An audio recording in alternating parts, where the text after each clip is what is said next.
Do you remember how Dan said in the remake that he'd be fine if there were scenes that made you uncomfortable as hell?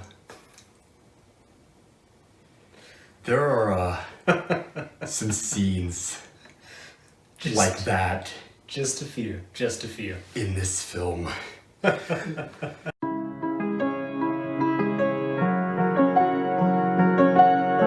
This is Three Brothers Movie Reviews, and we just saw Suspiria, the 2018 version. The film stars Dakota Johnson and Tilda Swinton, and it is a remake of Dario Argento's giallo horror classic. And the film centralizes around the same main plot of the first film, as having a dance student who travels to Germany to attend an academy, but underneath the surface there are some supernatural elements that are going on. And she investigates, and lots of different things are happening. So, Dan, what do you think about this film in regards to it being a remake? That's something which this film is. It is a remake which is much longer than the first film, and it's very different. It's a very different film, so what do you think about this in regards to it being a remake? I think it's interesting because the movie, having just seen the 77 film, feels like it really isn't just a remake of the original. Like, the original film had a very, fairy tale aesthetic. Felt like it could really take place in anywhere, any place. It doesn't really exist in our world. And it has a very specific look and feel to it. This movie is very solidly a 1970s film, both in terms of location, time, and even the way it's filmed. It sort of feels like a movie kind of like The French Connection. Yeah. It has that gritty, dirty,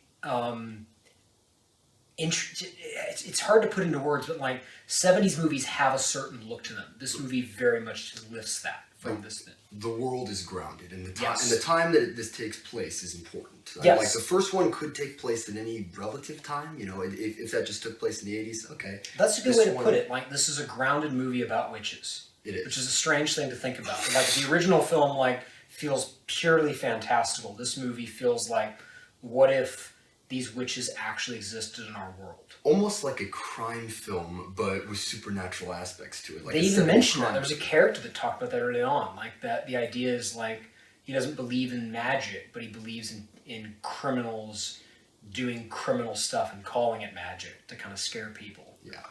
So I guess that's what you could call this. This is a remake which treads the ground of the first film, but overall it takes a new approach in how it tells its story. It's more grounded, and it's not as fantastical, and there's a different directorial style behind it. Yeah, so. Both movies are climbing the same mountain.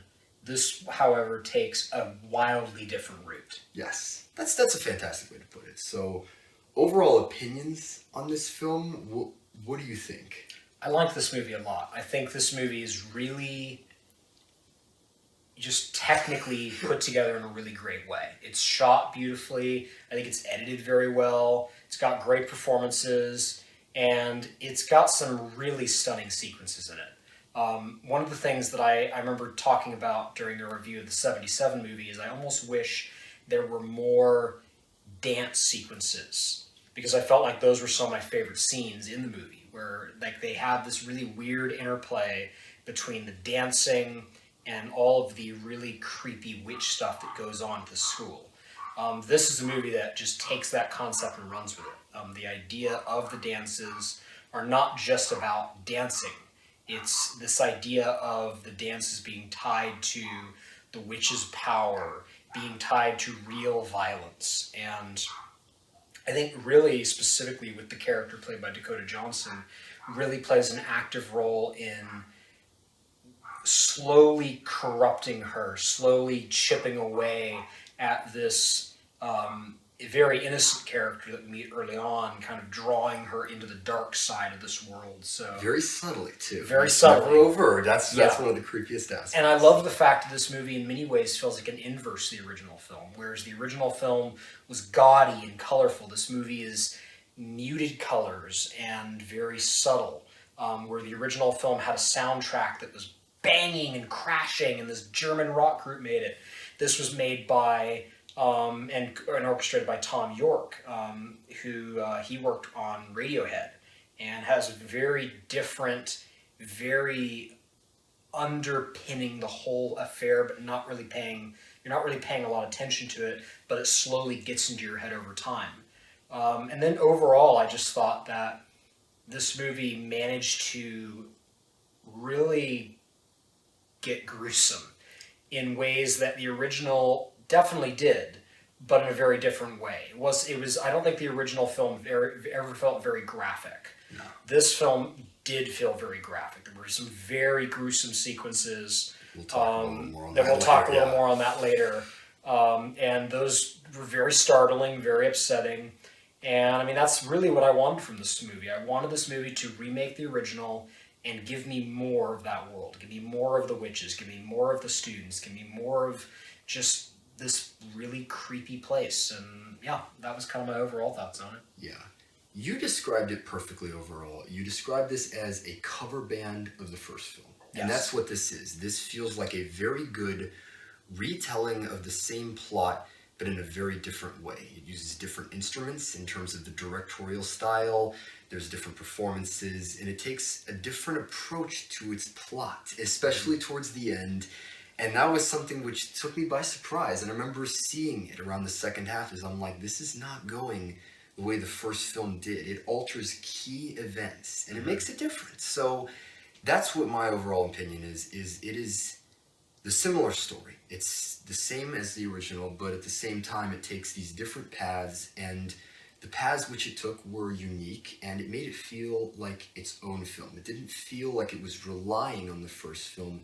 It felt like it was very much a telling of the first film in a way which is grounded in its own reality. Yeah. Yeah. All right, strengths here. Do you want to talk about dance sequences first? Oh, heck yeah. I mean, Best parts of the film. Best parts of the film by far. Perfect. Yeah. I'd say.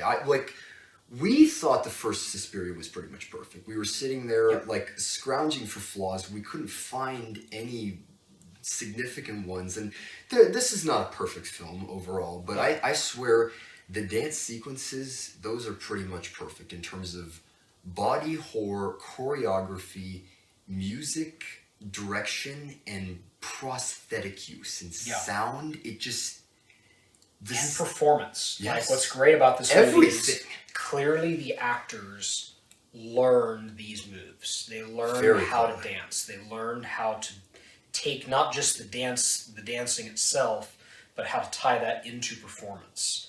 And I love the fact that this very much felt like something that I honestly haven't seen. Like, I haven't seen many movies where you have these elaborate, massive dance sequences with like up to like over a dozen people doing these really very difficult choreography bits, and it all looks beautiful on screen. Like, it was really impressive to watch. Like, Very those were just impressive.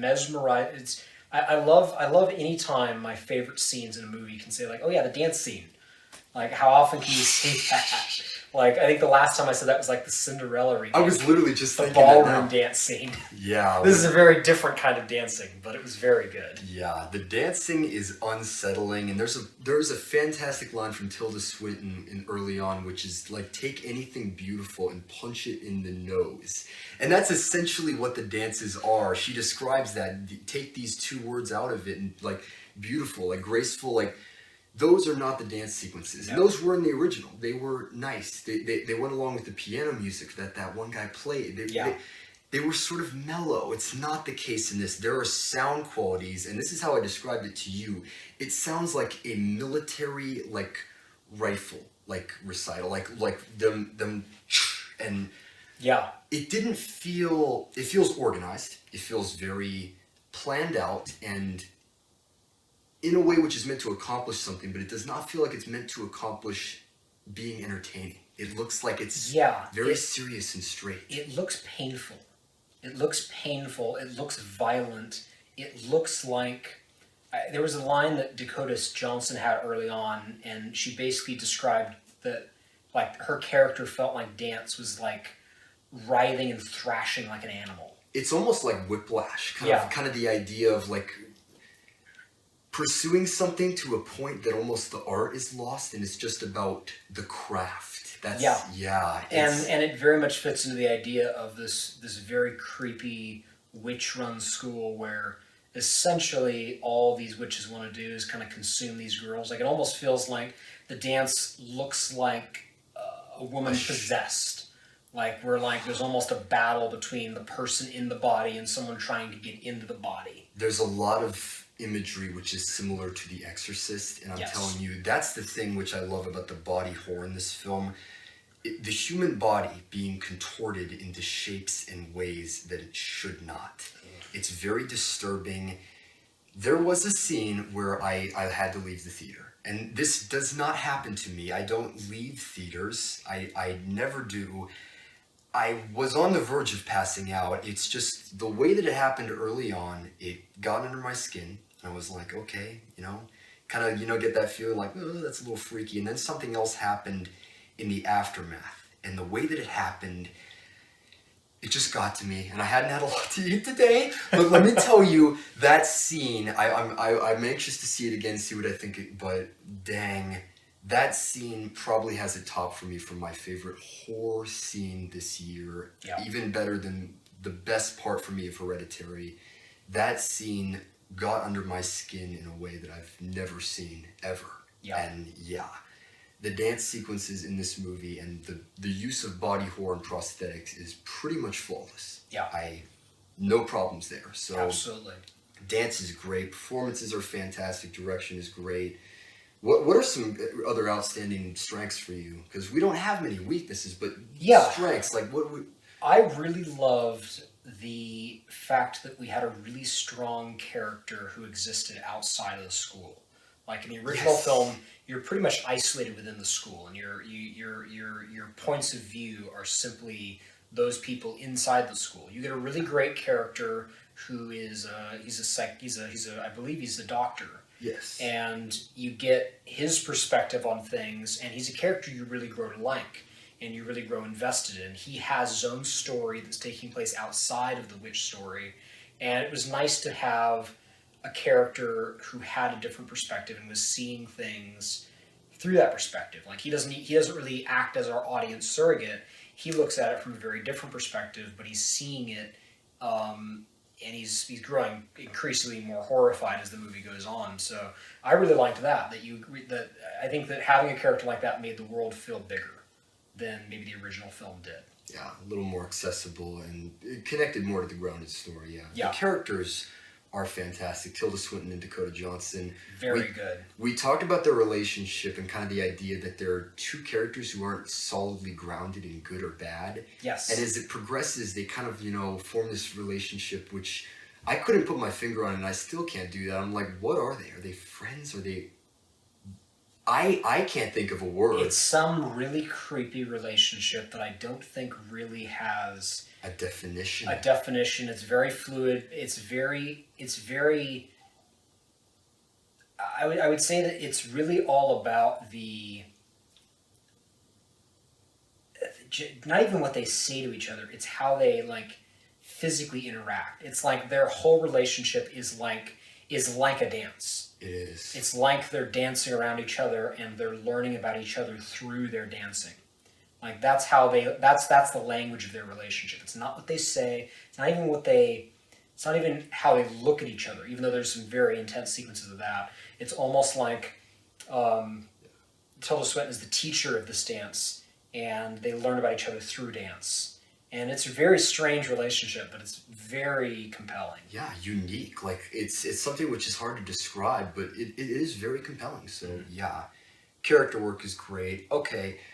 Let's get a little bit into the negatives just to kind of get it out of the way. But for me, I'm just going to say this outspokenly, is the film editing. And I pay attention to this stuff a lot more than most people do. Solo: A Star Wars Story was one of those that bugged me a lot. And I remember talking to people, they're like, what do you mean? And I'm like, and it doesn't bother most people. But in this movie, I feel that the dance sequences are exactly what the director is trying to use. He's trying to use them fantastically, and they're brilliant, pretty much perfect. But the regular scenes, especially the opening scene, we were talking about this, lots of cuts, lots of moving around, moving to next scenes, next subplots. I feel this movie almost could have been longer. I think it is so ambitious. It's in 6 parts and it has an epilogue. It notes in chapters, in acts. And I feel this movie almost could have been longer if it had lingered on scenes more and made them last, made you feel a little more invested in what is going on between the characters, rather than kind of having to move on and move on. And I also think there are a few too many subplots. There's a subplot involving a hostage situation. It's just something which is shown back on the TV screen. Didn't bug you too much, but they cut back to it like 5 or 6 times, and there's lots of subplots like that, which play into the story very well, help build the world, but they don't quite connect to the centralized plot, especially in the epilogue and the way that the ending plays out. The ending is so insane, and I remember seeing the epilogue, and I was almost like, you could have just ended it there, and I'm like, you're tying up a lot of subplots that don't quite matter when that happened. So maybe a few too many subplots, and I think this movie may be edited to the point where it could have been longer if it had stretched this material, because it's not boring, but perhaps it feels a little suppressed. So that's pretty much as far as it goes for me, though. Like, I have a few other things, but those are really my 2 areas. So for negatives for you, I mean, it's not really a negative in that it's just an observation. Like, the original film obviously has an extremely iconic score by the German rock group Goblin. This film was scored by Tom York, who he worked on Radiohead, and he has a very great roster of musical talent. This is his first soundtrack, and he was asked specifically by the director to make music for this movie. I really liked the fact that the music has a very eerie feel to it, and it really does a great job of making you feel very uncomfortable and on edge. But I'm not sure that really. I think the one thing I wish it had is more of a theme to it. Like, there's not like the original Suspiria has a very distinct theme, and that theme kind of comes back. It's repeated a lot. This feels more like a soundtrack for maybe a David Lynch film, where it's more about sounds and creating an atmosphere than really having a distinct identity of its own. So it's not as much a negative on the movie, but it's just something that I would have wanted more from that music. I liked the music, but I can't imagine listening to it on its own outside of the film, perhaps. That's a great way to describe it, because I did not hate the soundtrack at all. It's good, but I agree, it adds more to the atmosphere, but it isn't quite as... I don't know how to describe it. Like, the first one is just nice. Yeah. Because it's almost a character in the film. And Yes. this one is just, it builds the atmosphere, but it doesn't quite mesh as like a crucial aspect of it. So Right. it doesn't quite stand out as much as the choreography and the direction does. It's Yes. still good music, so. Yeah. I swear, I don't have many issues with this film, but Yeah. I mean, I think I the almost only need to other thing, think. I need to analyze a little more. What's the other thing for you? I would have liked to have more from the students at the school. Yeah. This is a movie that, and I don't know if maybe that's the wrong thing to ask for, because I think this movie is very much like where the original film was much more interested in the students, and not as many of the students, like maybe just a few of the students. You didn't really learn about the witches. You didn't really learn about the teachers. This is a film where it's almost the inverse, where this is very much a world about the witches and what goes on in their world. And you lose a little bit of the relationships between the students. But I don't know if that's really as much a negative as just maybe this film has a different perspective than the original does. And I think that that's just kind of the overall point, is that this movie was looking more perhaps at the villains of the original and seeing kind of like what things look like from their perspective. So that's really the only other negative I can think of. Yeah. It's tricky for me because I almost need to read into this film.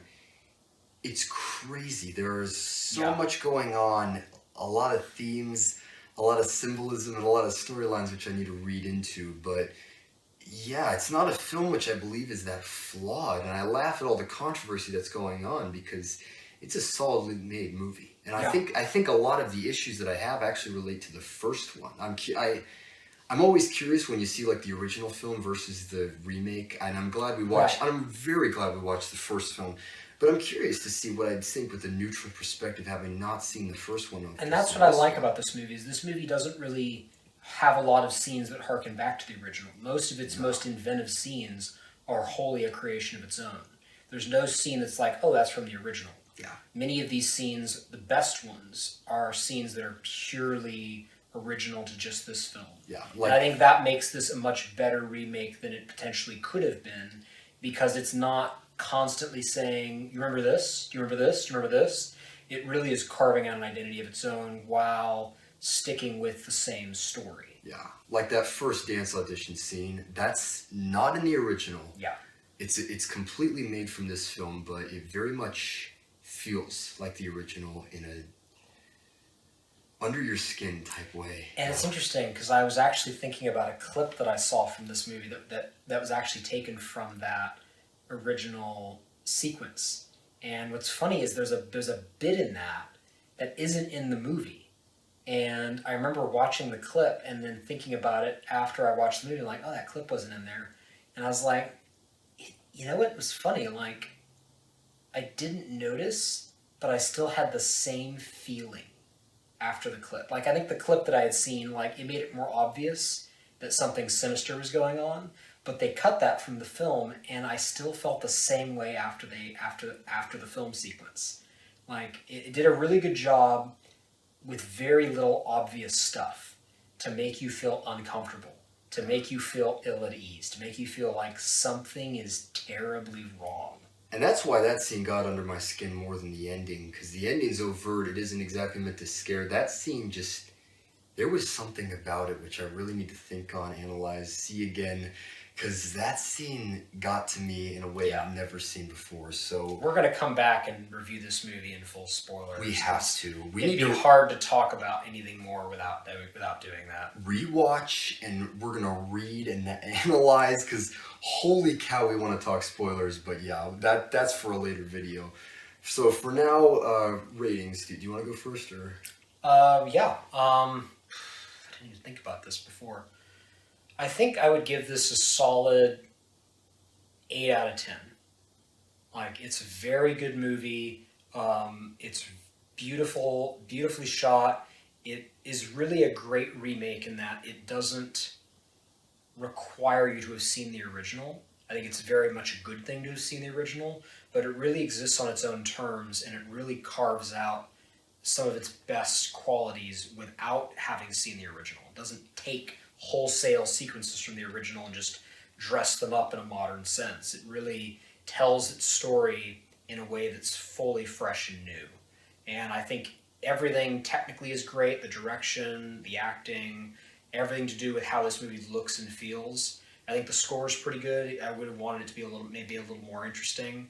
I think the only problem that I might have with it is I think I would disagree with you on this a bit. I really don't think this movie should have been any longer than it was. I think this movie was brushing up on too long.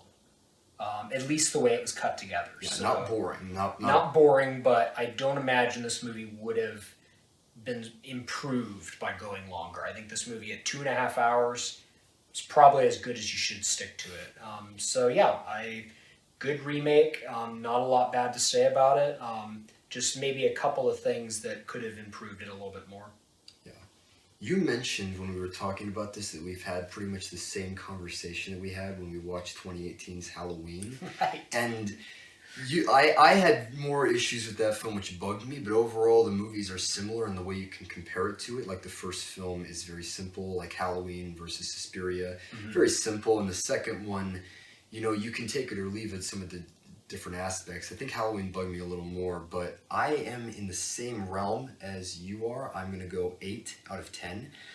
I think this is a great retelling of the first film. It has a similar plot, but it uses different aspects. There's more emphasis on the dance. There's more emphasis on the atmosphere of specific scenes, and it's very unsettling, and there's a lot of world building, there's a lot of construction to certain scenes, and it got under my skin at points, and at other points it was beautiful, yet, Disney. So yeah, yeah, solid remake by my book, and I think it's great. So Yeah, definitely go see this movie. I mean, if definitely. you have a weak stomach, I mean, there's some I gruesome don't, sequences. and yeah, so So just a word of warning, but Yeah. it's very much worth your time, especially if you've seen the '77 film and you're a fan of it. yeah, definitely support it. It's not getting good box office returns right now. Sadly, It's a movie that is definitely. it was like us and what, 6 people? That was it. It was more like 4. It was very few, man, and this is opening day for the wide release. So Dang. yeah, definitely support this film. It's worth being supported because this is a very solid film. So Yep. all right. Thank you so much for watching. This is Three Brothers Movie Reviews, and please subscribe to the channel for more videos in the future. See you later.